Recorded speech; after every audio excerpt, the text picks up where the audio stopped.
Hey everyone, my name is Chris Lambert. On this channel, we talk Kanye West, and today we're talking the implications of this photo right here. Are we going to have Weeknd on Donda? Right? Like, this is kind of huge, and if it's not for Donda, is it for something else? Are we going to see another collaboration between Weeknd and Kanye? It's been a number of years since the last one. We had Kanye working on a Weeknd song in 2015, and Weeknd, of course, doing the outro for FML in 2016. So 5 years is a long time for two heavyweights who like each other to not really collaborate on something when Kanye is so collaborative, right? So we're going to get into all the names on this call or on this screen, what this is and everything. So we're going to dive in first with the implications of this. So this is Mike Dean's phone. You can see Kanye tag Mike Dean, and this is something that Kanye posted to his Instagram. So Mike Dean, and first we're going to look at this. So if you don't have an iPhone, you've never seen an iPhone before, this is an iPhone screen. And when you get an incoming call, there's nothing on the side. And when you make an outgoing call, you get this on the side, this little phone and arrow. So Sandy Gold was an incoming call, and Dave Michelle was an outgoing call. In this case, it looks like all of these are incoming calls, and this was the one call that Mike Dean himself made. So it seems like yesterday, I'm guessing this was August 2nd, that this all took place, right? Like, this was a recent thing. It wasn't from a few days ago.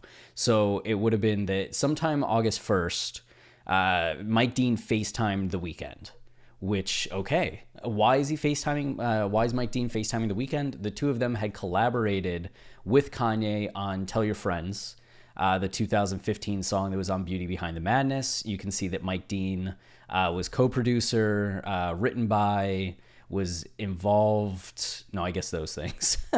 It seems like someone else was the engineer and all of it. But this was something that Kanye West did additional vocals for, and Kanye was also like a writer on it and had production credits.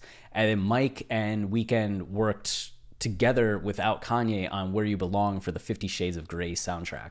And if you listen to both songs, like, this feels like such a Kanye and Shay Pope song, and this feels like such a Mike Dean song. The synths are heavy on this, and of course it has an electric outro. But the two of them worked together on this. So Mike definitely has Weeknd's number. So it seems like he reached out to The Weeknd. Why now of all times?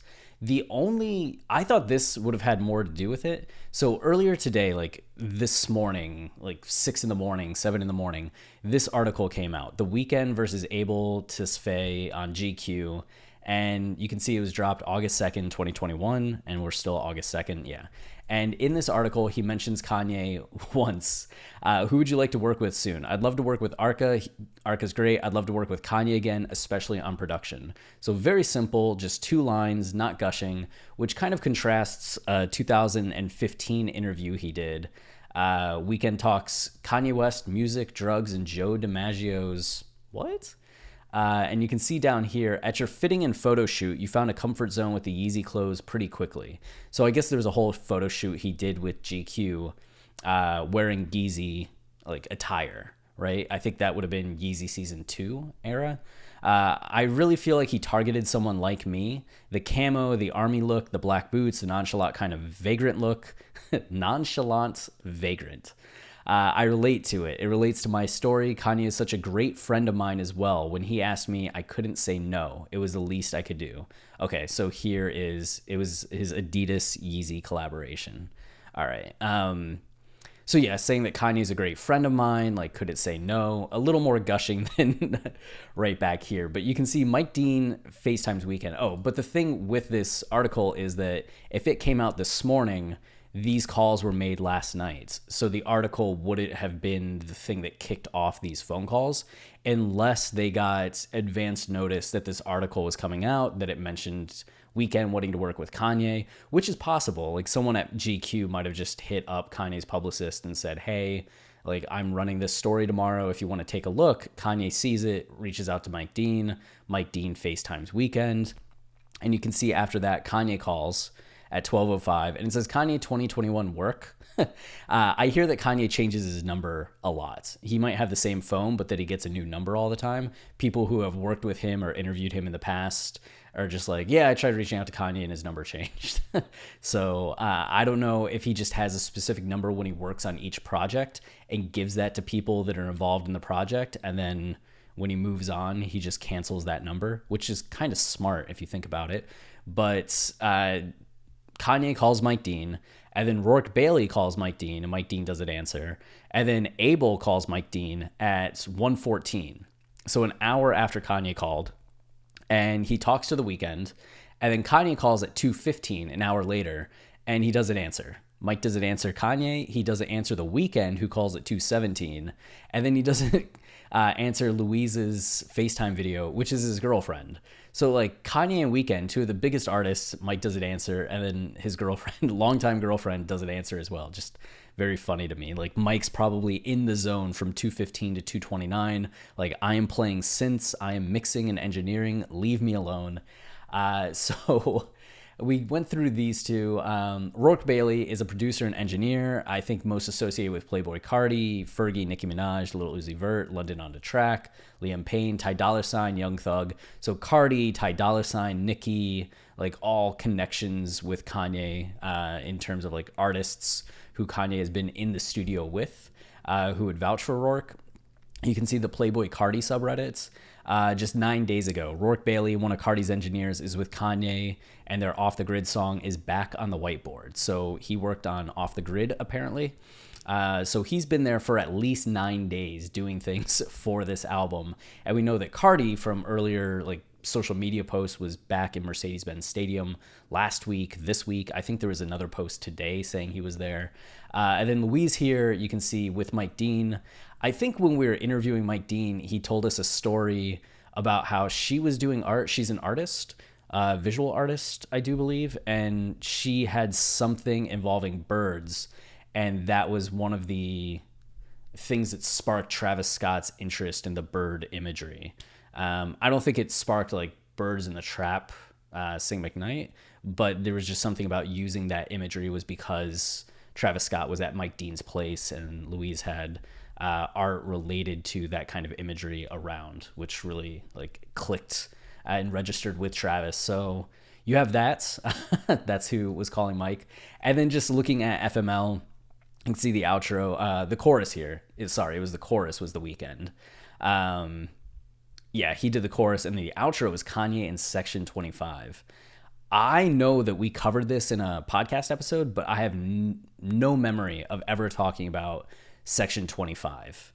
Huh. Okay. See through the veil and forget all your cares, throw them away, throw them away. Okay, we had to have talked about it, but okay, Weeknd did the chorus. So we'll see if he does another chorus on Donda, if he's coming in for a verse, or we do know that Weeknd is kind of getting ready to release something himself. Is Kanye wanting to get in touch with Weeknd to collaborate on Weeknd's project? Can he add any vocals? Can he add any production? What's going on? I don't know, but I am excited because After Hours, I've always enjoyed The Weeknd, but I wasn't like that big of a Weeknd fan. And then After Hours was my favorite album of 2020.